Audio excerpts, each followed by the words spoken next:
So you've seen some of these colored gem paths, and are now wondering how can I actually get these colored gems. In this video we're going to get into that. The first one is right here in Insanity Peak, and it's actually not that difficult to get. What you want to do is before the chamber where you find the first quantum mask, you'll see this little hint on the wall right here, telling you to jump in a circle where you'll eventually get the red gem. As you jump along the right path, which you can see on screen right now, you will hear little sounds of confirmation to make sure that you actually are doing it right. If you jump on all the platforms in this specific order, the red gem will spawn and you'll be able to collect it. Next up we have hit the road with the green gem, and this is actually a fairly annoying one to get because there's no real hints as to how to get it. After you've completed the first section of the chase scene, you spin this garbage can, then just spin the controller that spits it out. I don't know. I don't know how you're supposed to realize that this is what you're supposed to do, but this is how you get the green gem. The last one you can actually get, but the third one we're going to be taking a look at, is the yellow gem, because it's very, very easy to get. Arguably the easiest to get, because when you start the level itself, you can actually see it in the background. It's not that difficult to get, because it's just a matter of platforming towards it. Do not get onto the jet board, instead use these boxes over here to platform your way all the way through and then onto the moving platform. Obviously, it's not that difficult, you just need to be able to spot it in the intro cinematic. Then you jump on a crate, double jump, and you have the yellow gem.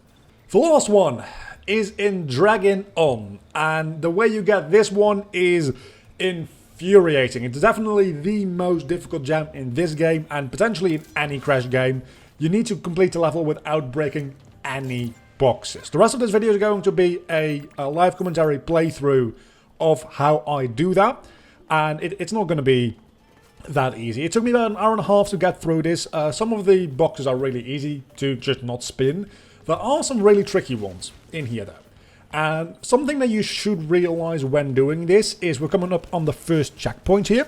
You cannot actually take checkpoints, as checkpoints are considered as crates. So you have to do this flawlessly from the start.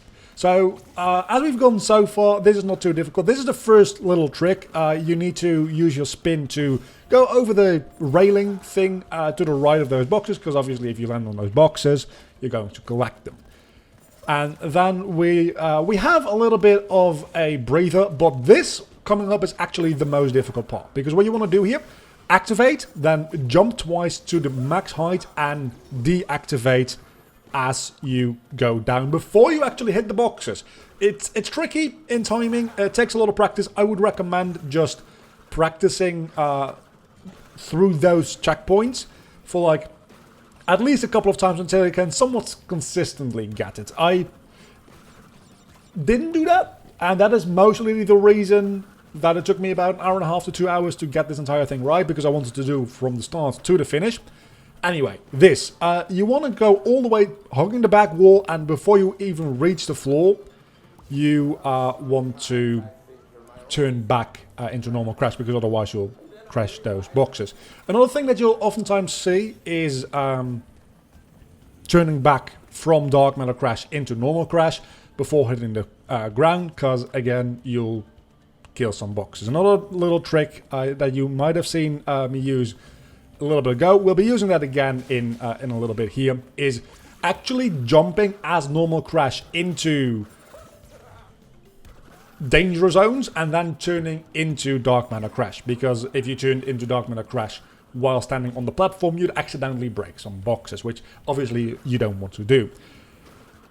And here we have a checkpoint that actually is probably the cause of 10% of my failures. I collected that checkbox so many times without meaning to. It's kind of annoying to avoid.